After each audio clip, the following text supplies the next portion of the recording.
E eu já estou ao lado do deputado estadual Ademir Bruneto, do PT. Olá, deputado, seja bem-vindo ao RDTV. Mais uma vez, bom dia. Bom dia. Seguinte, deputado, ontem no plenário, na Assembleia Legislativa, na última sessão, a gente presenciou uma discussão entre o senhor e o líder do governo na Assembleia, o deputado Romualdo Júnior. O que aconteceu? Bom, primeiro deixar bem claro de que é um fato político em relação ao governo do Estado.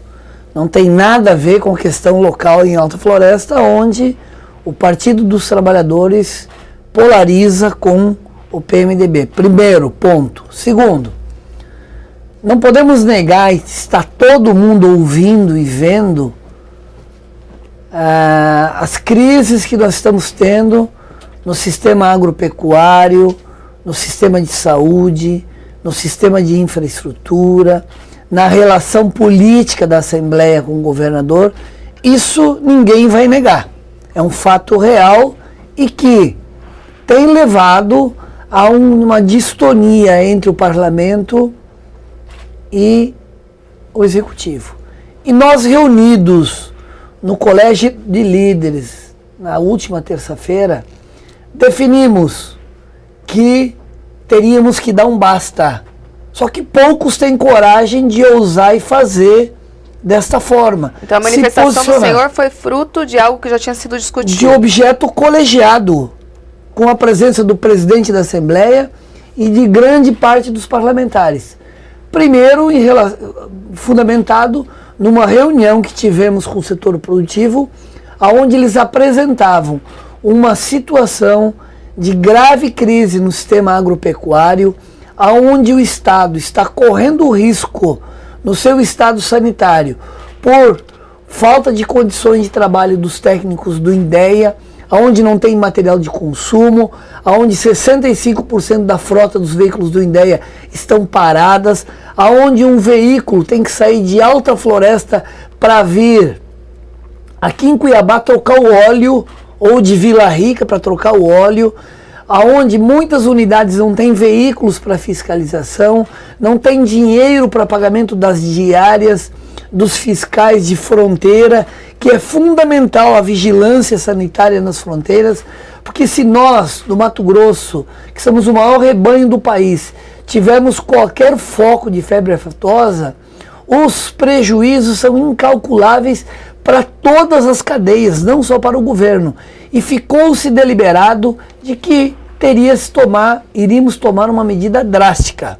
E eu iniciei essa discussão, os servidores do INDEA paralisaram por 2 dias e nós propusemos ao governo que resolva as situações em caráter emergencial, médio prazo e longo prazo. O médio prazo aí vem outras coisas, como a retirada do INDEA do núcleo sistêmico, que é um outro grande problema que o governo criou, que engessa o Estado, que é uma verdadeira teia de aranha e que não sei por que o governo insiste tanto na manutenção desses núcleos sistêmicos, que todo mundo é contra, que tem liminar da justiça determinando a extinção do núcleo sistêmicos.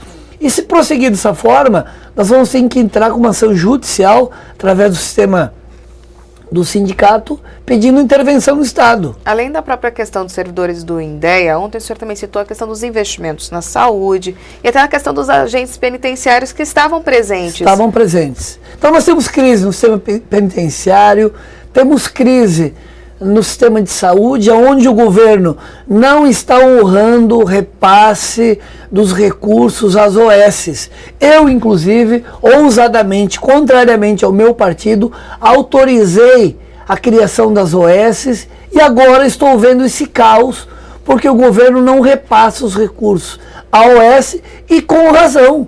A OS não tem condições de passar os médicos e, por sua vez, paralisam médicos, paralisam os servidores, é o caso de Colíder, Alta Floresta e outras unidades hospitalares, e quem paga é o povo. E como é que nós, deputados, vamos reagir diante de uma situação e estão tentando desvirtuar a discussão, dizendo que é uma discussão eleitoreira? Os deputados estão sendo penalizados por falta de investimentos do governo, é isso? Não tenha dúvida, quando o governo vai mal, a Assembleia também vai mal, os deputados vão mal, porque eu não tenho condições nem de sair para o interior, de fazer discussões políticas por conta de aumento de tributos, falta de atendimento, falta de estrada, falta de manutenção de maquinário de consórcio que fazem manutenção das estradas não pavimentadas. E aí surgiu essa discussão de que nós teríamos que tomar uma iniciativa, dar um basta na situação. E eu tive a coragem de pedir a votação dos vetos, que tem o objetivo de travar a pauta dos projetos da Assembleia Legislativa. Isso não pode causar algum tipo de rusga entre o senhor e o próprio partido, já que o PT e o PMDB são partidos da base aliada? Olha, eu estou na base aliada. Mas não posso abrir mão da prerrogativa e do meu direito de fazer a representação fundamentada naquilo que são fatos verdadeiros.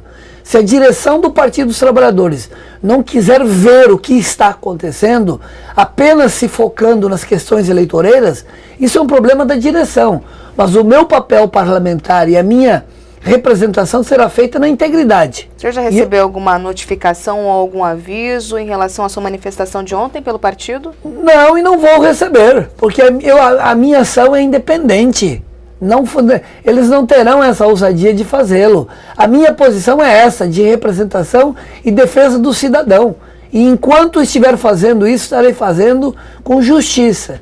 Então, eu travei a pauta da Assembleia e vou estar pedindo permanentemente a conferência do quórum, porque o quórum está insuficiente para a votação de qualquer projeto, e enquanto não tiver a votação dos mais de 50 vetos que estão aptos a serem votados, não será votada nenhuma mensagem, nenhum projeto de lei na Assembleia Legislativa, porque estarei vigilante permanentemente para que o governo, nesse período, faça o ajuste dos seus problemas, dê resposta à sociedade e possamos então ver o Estado de Direito do cidadão ser respeitado. O líder do governo, inclusive, sugeriu que o PT entregasse a pasta ao governo estadual, né, que seria o caso da educação, fica a cargo do Ságuas Moraes. O senhor teria autonomia para sugerir isso? Há possibilidade do PT ter esse racha com o PMDB? Olha, isso é uma infantilidade do líder do governo. Isso é chantagem barata. É bem típica do sistema que ele faz a política lá na minha região e aqui na Assembleia. O cargo não é do líder do governo, é do governador. O cargo não é do PT. Nós estamos dando uma contribuição ao governo.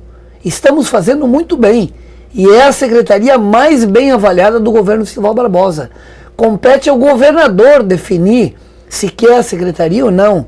Com relação ao Partido dos Trabalhadores, a secretaria foi definida pelo partido. Eu não tenho espaço nenhum e se tiver algum espaço está à disposição. Não tem nada que me prenda ao governo por conta de cargos. Então, eu não quero fazer oposição ao governo, mas tenho a obrigação de marcar uma posição e cobrar do governo essas situações aí. E ele tem a obrigação de responder dando efetivamente resposta nas demandas dos temas de agropecuária, saúde, educação, infraestrutura, que é o mínimo que ele pode fazer. Se quiserem dar uma resposta bem dada ao deputado Brunetto, atendam as demandas que nós pontuamos. O senhor falou da questão do líder do governo, Romualdo, e as ações que ele tem junto ao município de Alta Floresta. O Sérgio pergunta se essa bronca do senhor, de repente, não tem a ver com o fato do PMDB não estar apoiando a sua esposa, que é candidata a prefeita lá. Não tem nada a ver. As pessoas estão misturando alhos com bugalhos. Uma questão eleitoral de Alta Floresta está sendo disputado lá. Eu faz 10 dias que não vou para a minha base, inclusive em Alta Floresta. Então, os fatos que estão alegando é para desvirtuar o foco da problemática, que são os problemas que eu elenquei aqui e outros muito mais. Então, não tentem desviar aquilo que é um problema e que nós temos que resolver.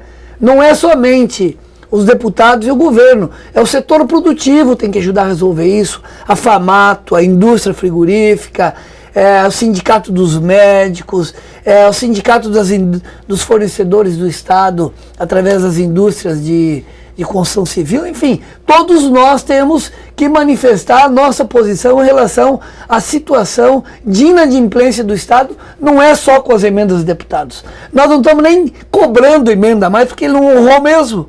não honrou nem emendas. E essa questão de emendas é objeto de discussão há quanto tempo? A emenda não é para mim, não. É para atender minha base, para atender o meu bairro, a minha comunidade, atender as pessoas que realmente precisam. Então o governo não está deixando de pagar deputado, não. Está deixando de atender uma ansiedade da sociedade mato-grossense. Acredito que as pessoas tenham feito essa aliança com a questão eleitoral, porque o início da discussão foi em relação ao resultado da última pesquisa feita pelo Gazeta Dados lá no município. Quando a sua esposa, Lucimara Bruneta, aparece com metade, mais ou menos a metade da pontuação do candidato, Dr. Aziel, que é apoiado pelo Romualdo. Será que essa situação não causa estranheza no município, Não, deputado? tem um fato que me chama muito atenção e deve chamar a atenção de todos vocês.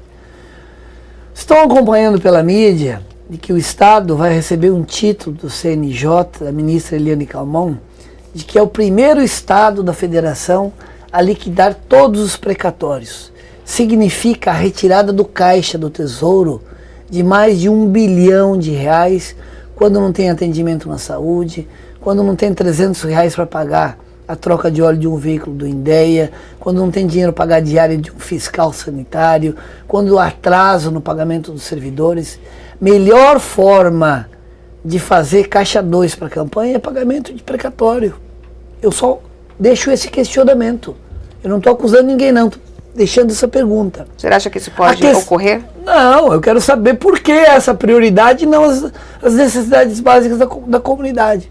Outra coisa, a Gazeta Dados, quando eu fui prefeito, candidato a prefeito em 2004, 3 dias antes das eleições, estão aí, pode pesquisar, ela me apontou com uma desvantagem de 28 pontos em relação à prefeita Maria Isaura. No dia da eleição foi 1,19. Tu acha que um instituto qualificado como Gazeta tem como explicar esse tipo de coisa? Tu acha que tem como explicar uma rejeição da candidata Lucimara Bruneto, que não tem uma indisposição, que nunca foi candidata a vereadora, nunca foi não ocupou nenhum cargo eletivo, e eu que estou bem avaliado como deputado, o único deputado que efetivamente tem depositado recursos e ações positivas para a Alta Floresta, e isso é a opinião da população. Então há um fato estranho nisso, mas não foi o que levou às discussões que pediram e que me posicionaram pedindo o travamento da pauta. A gente fala das rusgas bairristas, no caso lá no município, até porque lá no município a Lucimara tem o apoio do PSDB e outro grupo do PMDB. O senhor acha que isso não pode prejudicar o andamento dos trabalhos lá na Assembleia, uma vez que esse entrave em relação às eleições e em relação à própria cobrança que o senhor tem ao governo do Estado, não pode prejudicar as ações na própria Assembleia? Não, vai prejudicar. Vai prejudicar porque enquanto não votar os vetos, não será votado nenhum trâmite de suplementação orçamentária. Ora, toda semana chegando pedido de suplementação orçamentária.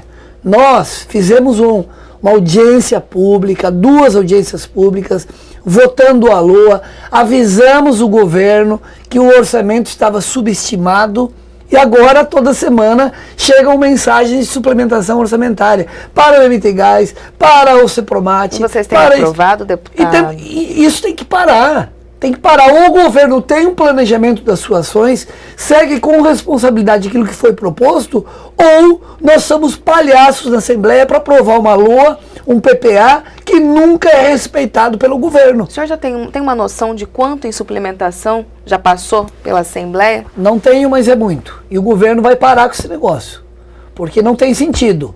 Temos que cumprir aquilo que foi determinado. E nós avisamos nas audiências públicas que o orçamento estava subestimado. E todos os secretários do governo disseram que não, que era o orçamento correto, enxuto e o que seria cumprido. E agora a gente testemunha isso. Logo no início do ano, houve um momento em que o Estado negou que tivesse uma dívida muito grande para ser quitada. Isso já é reflexo desse momento de instabilidade financeira e econômica que o Estado passa? Olha, ninguém sabe a verdade da situação econômica do Estado. O governo nos chama, nos ouve, mas não esclarece esta situação. Nem vocês como deputados. Nem como deputados, imagina a sociedade como um todo. Que tem o papel de fiscalizar. Então, As pessoas têm que entender, eu tenho essa obrigação. Eu sou muito bem pago como deputado para exercer esse papel de cobrador e de fiscalizador. E vou fazê-lo com integridade, independente das coligações petistas com o partido do governo do Estado. E não quero aqui criticar o governo, mas quero que ele entenda que o papel do parlamentar é exatamente esse e eu farei na integridade. De repente, deputado, acho que as pessoas também causam uma certa animosidade, é que essas discussões ocorrem em período eleitoral. Por que somente nesse período? Ou essa cobrança ocorreria antes? Porque acontece que chegou uma avalanche de mensagens na Assembleia e com pedido de suplementações. Acontece que há uma mobilização das categorias como sistema agrícola, como sistema penitenciário, paralisação do hospital em Alta Floresta, paralisação do hospital em Colíder. Tudo está acontecendo nesse momento. Então as coisas estão se aflorando. Na verdade, os fatos vêm se acumulando. Então não tem nada a ver com o período eleitoral. As pessoas estão querendo desvirtuar o foco dos problemas. Mas é só abrir o olho para a realidade. Mesmo assim, a questão eleitoral entra em questão quando o senhor fala, por exemplo, dos precatórios, do financiamento das campanhas, é isso? Eu gostaria de entender e vou agora fazer um requerimento na terça-feira. Quero um relatório de todos os precatórios que foram pagos nesses últimos 2 anos, porque nós precisamos saber quem recebeu, quanto foi pago e qual a destinação desse recurso. Tá certo, então, deputado. Obrigada pela presença aqui no RDTV. Bom dia, muito obrigado.